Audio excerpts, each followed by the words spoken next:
Hey, what's up guys, it's Alex from Suzuki Pro, and today I'll be working on my 1998 RM250, at least that's what I think it is. It's got all sorts of different years and parts off different bikes on this thing.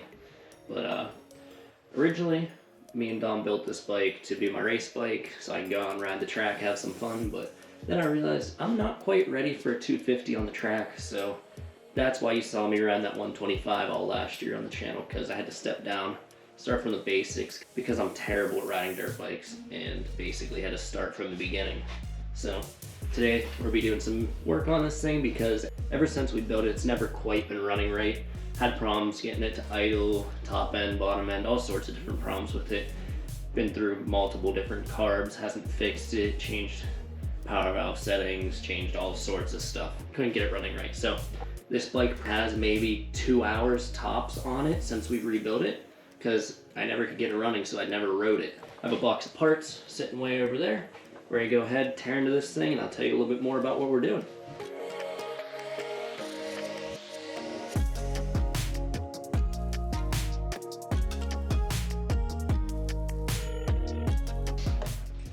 One more thing.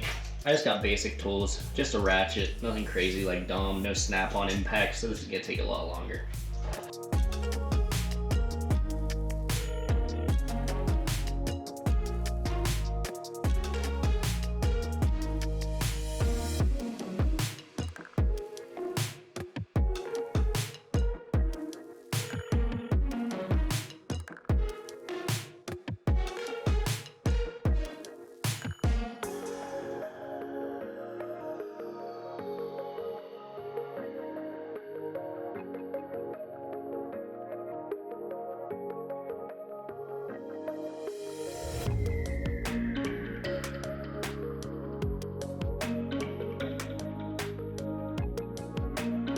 So I got the bike torn apart a little bit further. And as you can see, the tank is off, rear subframe and everything is off on the floor over there. I did that so I could replace the airbox with the new one I have over there on the table. And that would just make it a little bit easier. While the subframe and everything is off the rear end, I'm gonna go ahead and change the carburetor and change out my stock reeds for the carbon fiber Boyce and rad valve. So I've been through multiple different carburetors on this bike, and this eBay Keihin was actually the one that ran the best on here. But there's a little problem. I don't know if you can see it right there. There was a hole in the casting, and we had to actually epoxy it shut to stop sucking air through there. But surprisingly, this one has run the best on my 98 RM.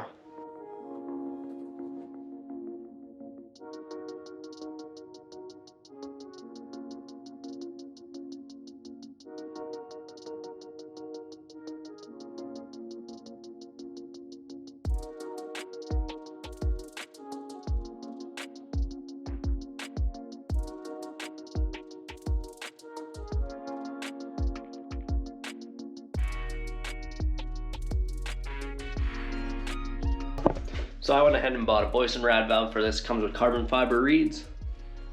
Really nice products. Always run Boyce and rad valves in all of my bikes.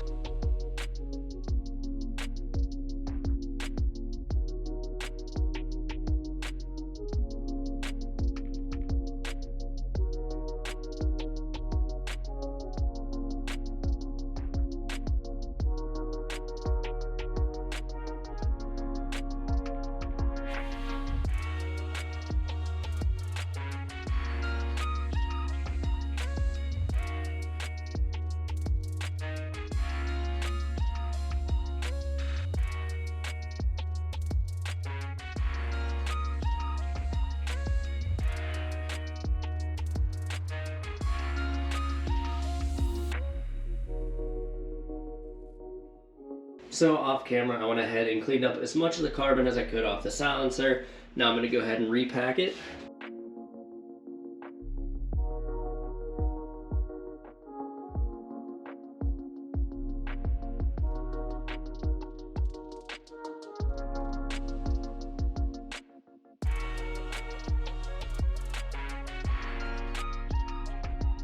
So off camera, I went ahead and put the new brake lever on and the foot pegs. Both turned out really nice. I need to adjust the lever a little bit to get rid of the slack. And then the new foot pegs fit on really nice. They don't droop at all like the other ones did, and they sit pretty much level, which I'm happy with. Alright, so it's been a couple days. I'm still waiting on some parts, but I'm gonna go ahead and put the bike pretty much back together as much as I can. And I went ahead and bought some more tools. Nothing too crazy. I got a set of T-hexes from Tusk. Nothing too expensive. Just stuff to get me by before I go ahead and buy some expensive ones. I also got some T-handled sockets, just to make it a little bit easier so I don't have to use all this crap. The last thing I got was a impact screwdriver, which is pretty nice. It keeps you from stripping out flathead and Phillips head screws that you can't get. So I'm gonna go ahead and swap the airbox into the subframe and then start putting the bike back together.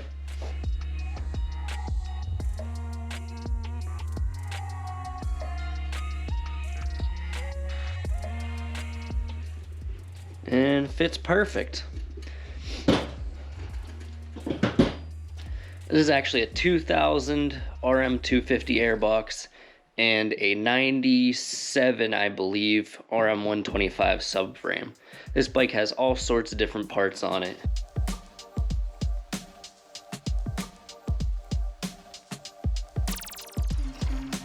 Alright, so I got the new airbox and the subframe. I can go ahead and start reassembling the bike.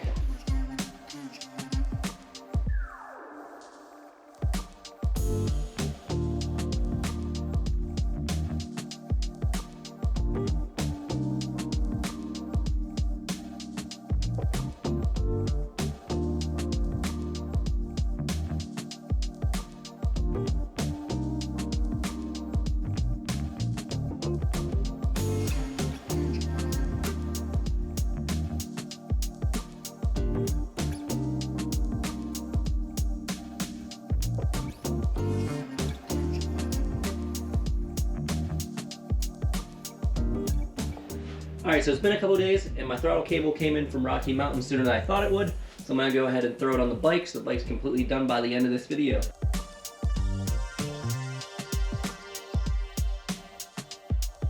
Alright, so I managed to route the throttle cable through the dust cover after I forgot to put it through originally. So that's on, ready to go. Now it's time to attach it on the carb side. Alright, so that was a little bit more work than I was hoping to get the PWK to work with the OEM throttle cable, but I think I got it working correctly.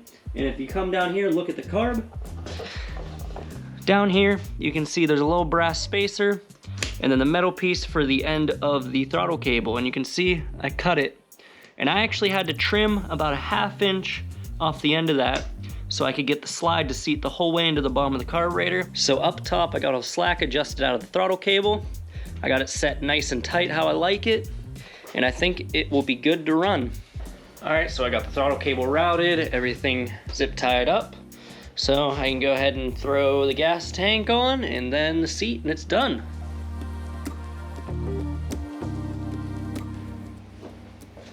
It's actually really nice outside. Whenever I was working on this 2 days ago, it was 40 degrees, and now it's like 70, so it's nice out. It's real nice out.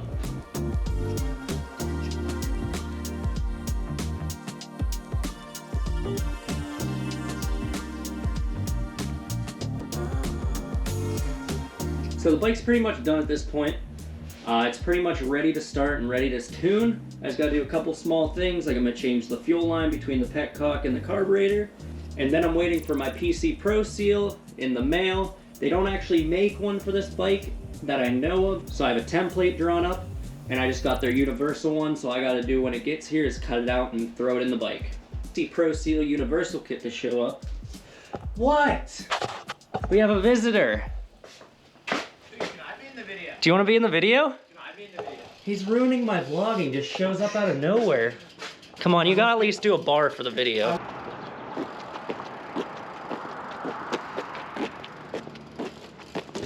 Oh, that was sick.